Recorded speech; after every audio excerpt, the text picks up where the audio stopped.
Hello friends, welcome back to another reaction video. So दोस्तों, आप सबके लिए एक चटपटी सी खबर। हालांकि ये खबर अभी आई नहीं है, मतलब मैडम और जनाब के व्लॉग में आई नहीं है, बट आई एम श्योर कि ये जो फुटेज और जो बात मैं आपको बताने वाली हूँ ये डेफिनेटली जनाब के ही व्लॉग में आएगा, बिकॉज ऐसा इंपॉर्टेंट कंटेंट हमेशा से जनाब के ही व्लॉग में आता है।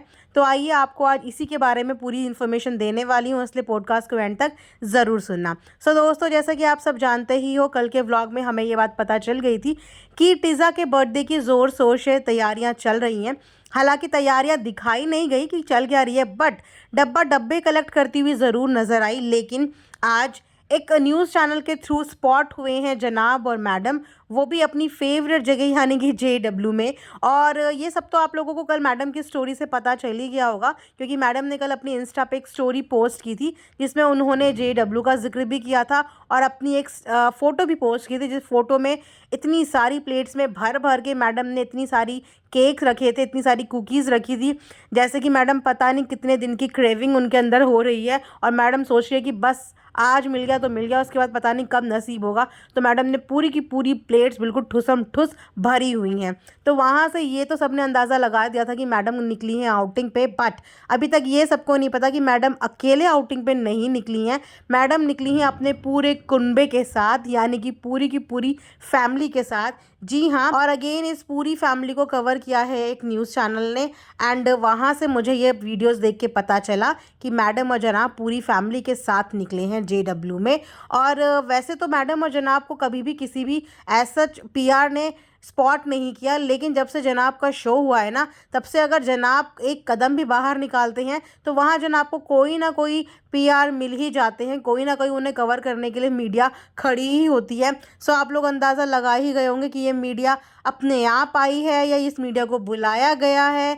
तो बस वही सिलसिला है। तो वहाँ पे एक एक बंदे को कवर किया गया और वहाँ पे फ़नी भी था। फ़नी को देख के तो मुझे इतनी हंसी आई, क्योंकि जैसे ही मीडिया ने उनकी तरफ कैमरा किया, फ़नी इतना खुश और इतना, मतलब कहते नहीं, राजा बाबू वाली फीलिंग दे रहा था। उसके बाद बेसिकली ये लोग जो डिनर पे गए थे, या ये बोलिए जिस भी चीज़ पे गए थे, डिनर लंच, वो तो व्लॉग में पता चलेगा, बट नाइट हो रही थी तो डेफिनेटली डिनर पे ही गए होंगे। वो था टिज़ा का बर्थडे, यानी कि टिज़ा के बर्थडे के टाइम पे ये लोग बाहर डिनर पे गए। तो इसका मतलब कि घर पे इन्होंने ऐसा कोई पार्टी नहीं करी है इस बार, कोई डेकोरेशन है, कोई धूमधाम नहीं की है। बट मुझे लगता कि इस बार होना चाहिए था, बिकॉज अब तो इनका घर भी 2 से 5 BHK का हो चुका है। अब तो घर ही घर है इनके पास, मतलब चारों दिशाओं में अगर घुमाओ तो चारों तरफ घर ही घर है। तो मुझे लग रहा था कि घर में कुछ बहुत अच्छा सा डेकोरेशन होने वाला है, कुछ अच्छा सा सेलिब्रेशन होने वाला है। हो सकता है कि घर में भी कुछ सेलिब्रेशन किया हो और बाहर डिनर पे गए हो, क्योंकि अभी पूरा व्लॉग नहीं आया है, तो अभी कुछ कहा नहीं जा सकता कि किस तरीके का सेलिब्रेशन हुआ है। वैसे बर्थडे गर्ल का बर्थडे था, तो और किसी ने इंट्रोड्यूस किया तो नहीं किया, बट इस बार डब्बा ने ये चीज़ मीडिया के सामने इंट्रोड्यूस करी कि आज इसका बर्थडे है। और फिर मीडिया वालों ने भी उससे बात करी, जो मुझे देखने में अच्छा लगा कि डब्बा ने ये चीज़ हाईलाइट करी, जो कि मैडम और जनाब कभी करते नहीं हैं, क्योंकि वो अपने आप ही कैमरे में आ जाए उनके लिए वही बहुत बड़ी बात है।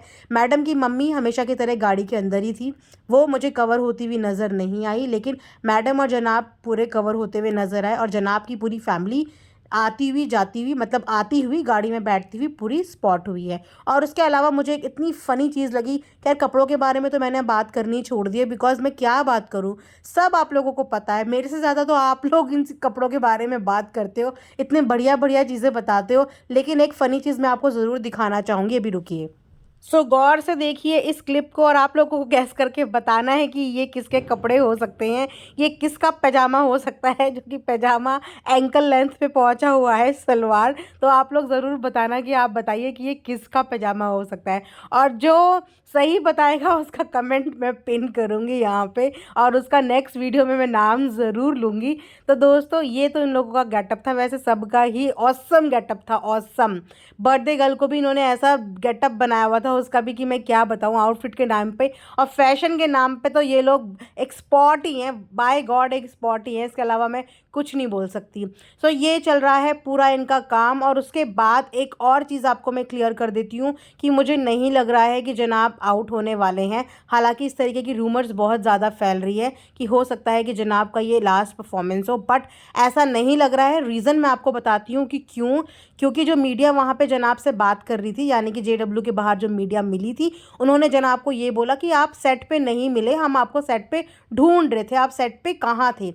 तो जनाब ने बोला कि मैं बैक स्टेज प्रैक्टिस कर रहा था, इसीलिए मैं वहाँ पे आप लोगों से नहीं मिल पाया। तो मीडिया वालों ने कहा कि ठीक है, फिर हम मंडे आपसे मिलते हैं, और जिस पे जनाब ने कहा कि हाँ हाँ मंडे को पक्का मिलते हैं, मंडे को वहाँ पे मिलेंगे। तो मंडे को मिलने का मतलब है कि जनाब बाहर नहीं जा रहे हैं। मंडे को तो मतलब वही हुआ ना कि आप सैटरडे को बाहर नहीं हो रहे हो, सैटरडे संडे को आप बाहर नहीं हो रहे, तो आप मंडे को मिलोगे ही। तो ये स्टेटमेंट उन्होंने बहुत धीरे से बोला। सो इससे देखो क्लियर तो हो गया कि जनाब अभी कहीं नहीं जा रहे हैं, ये सिर्फ लोगों के अजम्पशन है और एज्यूम कर रहे हैं। बट मैंने पहले भी कहा था कि इतनी जल्दी जनाब शो से बाहर नहीं जा सकते, बिकॉज शो का चैनल का भी काफ़ी ज़्यादा प्रमोशन जनाब के हाथ में ही है और जनाब के थ्रू ही हो रहा है। तो इतनी जल्दी तो जनाब को कोई भी शो से बाहर नहीं भेजने वाला। सो वेल, ये पूरा का पूरा बर्थडे सेलिब्रेशन का व्लॉग हो सकता है मेरे पॉडकास्ट के बाद आ जाए, आज आ जाए या फिर कल आ जाए, बट आज ज़रूर जाएगा। और बाकी की इन्फॉर्मेशन तो आपको व्लॉग में देखने को ही मिलेगी। मैंने आपको इतना बता दिया कि पूरा का पूरा कुनबा जो है वो JW पहुंचा हुआ है, सिर्फ मैडम नहीं, सारे के सारे वहाँ पे पहुंचे हुए हैं। लेकिन इस बार नानी बहुत फॉर्म में है। मुझे लगता है कि नानी को जो जो बोला गया है ना, नानी के दिमाग में वो सब कुछ है, इसलिए नानी अब एक बार भी टारगेट करने से किसी को भी पीछे हट नहीं रही है। जब जहां नानी को मौका लग रहा है तब तहां नानी एकदम सबकी पोल खोल दे रही है। जैसे शर्मिली जी की पोल भी खोल दी थी नानी ने कि जब देखो मांगती रहती है। एक बार नहीं, 2 बार इस चीज़ को बुलवाया गया। मतलब कि अब डब्बा के जो पूरी एडिटिंग का काम है और जिनके हाथ में है, मुझे लग रहा है वो ऐसे ही मज़े दिलाने वाले हैं। और मुझे लगता है कि डब्बा रीचेक भी नहीं कर रही है, पूरे भरोसे में है कि भैया जो डालेंगे बिल्कुल सही डालेंगे। और मुझे लगता है कि पर्पसली ही डाला था, बिकॉज उस डायलॉग के नीचे इमोटिकॉन्स भी आ रहे थे। दैट मीन्स कि वो जानबूझ के ही डाला था ताकि थोड़ी थोड़ी चीज़ें पता चलती रहे। और डब्बा वहाँ पे थोड़ी सी इरिटेटेड भी नज़र आ रही थी ताकि ऑडियंस को थोड़ा थोड़ा पता चलता रहे। और डब्बा यहाँ पे मुझे ऐसा लग रहा है कि अब चीज़ें काफ़ी ज़्यादा सही करने की कोशिश कर रही है, एक सही डायरेक्शन में जाने की कोशिश कर रही है। अब इसमें किसका हाथ है, कौन उसको ये सिखा रहा है, कौन उसको ये अच्छी चीज़ें सिखा रहा है, या वो खुद से सीख रही है, वेल उसके लिए और उसकी फैमिली के लिए बहुत अच्छी बात है। भले ही अभी उनकी मम्मी को बुरा लगेगा, लेकिन उनकी मम्मी को ये समझने की बहुत ज़्यादा ज़रूरत है कि एक बेटी का जब ससुराल हो जाता है तो उसको दोनों घर इक्वली बैलेंस करने पड़ते हैं। और आपने देखा है कि पहले जो इनके इन-लॉज थे वो थोड़ा सा नाराज़ नज़र आते थे, लेकिन इस बार वो काफ़ी हैप्पी और काफ़ी नॉर्मल नज़र आ रहे थे। वहीं पे एग्जाम्पल इनकी अम्मी को तो अपनी खुद की बहू का दे देना चाहिए कि वो कितना इन लोगों के लिए कंसर्न रहती है, ऑल टाइम 24/7 अवेलेबल रहती है। भले ही रोज़ का आना जाना ना हो, भले ही कंटेंट के लिए एक दूसरे का इस्तेमाल करते हो, बट स्टिल साथ में है, ध्यान पूरा रखती है, सुख दुख में एक पैर पे खड़े तो हैं। बोलने का तो है, हमेशा उन्हीं के नाम का रट्टा उन्होंने लगाया रहता है, हमेशा सिर्फ उन्हीं की तारीफ करी रहती है। तो वही सब चीज़ें डब्बा को भी करनी पड़ेगी ताकि उसकी भी शादी के बाद की जो लाइफ है वो स्मूथ चले और दोनों जगह बैलेंस बना रहे। बिकॉज फ़नी अपने पेरेंट्स को बहुत प्यार करता है, ये फ़नी के वीडियोज़ से हमें पता चल गया। जिस तरीके से अपनी मम्मी की केयर करता है, उनसे बात करता है, उन्हें लेके अपने साथ रखता है, इससे दिखता है कि फ़नी अपने पेरेंट्स के लिए पॉजिटिव है। और हर बच्चा वेल अपने पेरेंट्स के लिए पॉजिटिव होता ही है। तो बस दोनों जगह का बैलेंस करके डब्बा आई थिंक अब सही डायरेक्शन में जा रही है। देखते हैं कि ये सिर्फ कंटेंट के लिए था या वाकई में डब्बा को कुछ अकल आ गई है, या भाभी की कुछ चीज़ें अगर सीख रही है, कुछ कॉपी कर रही है, तो क्या पता भाभी की ये चीज़ भी कॉपी करने की डब्बा कोशिश कर रही हो। तो चलिए यहीं पे आज का रिएक्शन एंड करते हैं। एंड यस, टीज़ा को हैप्पी बर्थडे कहना मत भूलना। हर बच्चे को हर दुआओं की, हर किसी की दुआओं की ज़रूरत होती है, क्योंकि बच्चे हर घर में होते हैं। और मुझे लगता है कि बच्चों के बर्थडे के दिन उनको ब्लेसिंग ज़रूर देनी चाहिए। बर्थडे के दिन क्या, हर दिन बच्चों को ब्लेसिंग्स देनी चाहिए। तो आप सब भी अपनी अपनी साइड से टीज़ा को खूब सारी ब्लेसिंग्स देना, उसके अच्छे फ्यूचर के लिए ब्लेसिंग देना, उसकी अच्छी किस्मत के लिए ब्लेसिंग देना। सो यहीं पर आज का रिएक्शन एंड करते हैं। Thanks for watching. Earth mom Dehradun.